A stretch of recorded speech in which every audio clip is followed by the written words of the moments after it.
Se mueren de pena llorando por ti.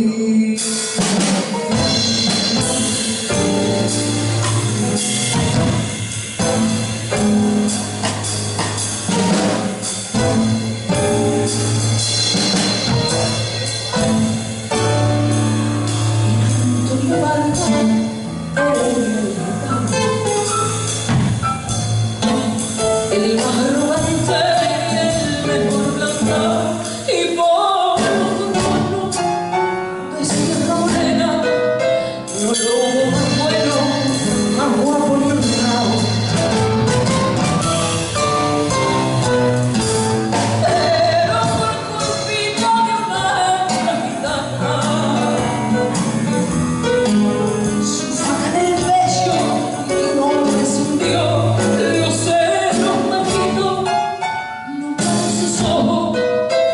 Preso en la arena de rabia lloró,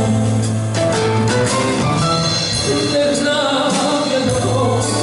María Antonio Valgaeria, no de la casa Calé, y cayó el mimbre de tu mano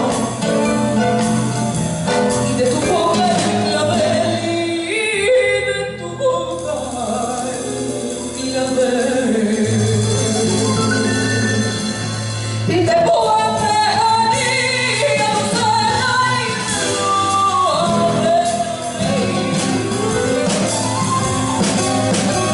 y te puede herir